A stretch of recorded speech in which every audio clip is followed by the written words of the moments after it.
So the first time I ever set foot in a recording studio was when I was 13 years old, and it was Paisley Park in Chanhassen, Minnesota. And it was to sing on a recording of a collection of psalms for children that Jeanne had written. And I was scared out of my mind.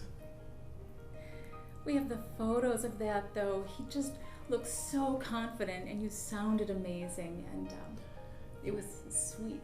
It was all an act. But Jeanne and I grew up in the same hometown, really at different times. We also grew up in the same parish, and Jeanne's mother, Bev, was the cantor at my home church, St. Edward, growing up, and her younger brother, Dilip, was my best friend since kindergarten. Oh my gosh. That is the same parish that I remember, teaching the hand motion gestures for Marty Haugen's Be With Me, Lord. And the parish, they just received what we youngsters had to offer to them. It was all volunteer. Yeah, and your mom handwrote words to gather us in and put them on the overhead projector. She was ahead of her time. She was. But one of the great delights of getting to know you when I was so young was to experience your passion, both for music, but also of seeing all of life, all of the ambiguities of life through the prism of scripture and of ritual and liturgy. And that had a huge impact on me as a young person. In fact, I remember being so nervous the first time I met you. Do you remember the song I brought to your house to audition for that recording? El Shaddai. Yeah. Yeah. Dilip, my youngest brother, had said, you have to have Tony sing on this CD, Jeanne.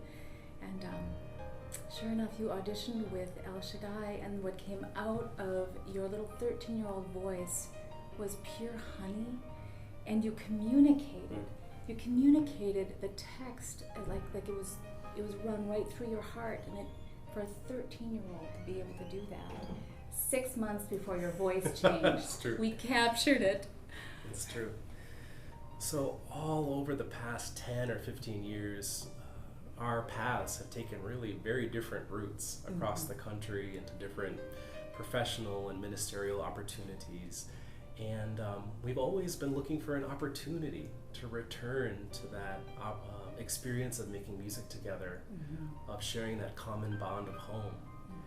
And what better opportunity to do that than the season of Advent and Christmas, when you're kind of nostalgically drawn to images of home, both figuratively and literally. And I think for both of us, when we talked about doing something together after all these years, we didn't want to do something unless there was a reason to do it, right? It's great to have fun, but we wanted to do something that was going to bring something fresh, something deep to the communities that we would encounter. And so, especially in the month of December, which is filled with so much excitement for many people, but also I think a sense for many of loss, of loneliness, of many things competing for their attention, of family expectations. So it's a special time to really offer something that I think dissolves so many of the anxieties and helps people enter into both their joys and their sufferings, right, in a deeper way, and through prayer and song.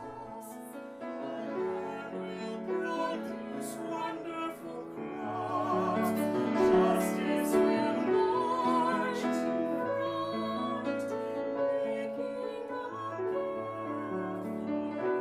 you to follow. Justice will march.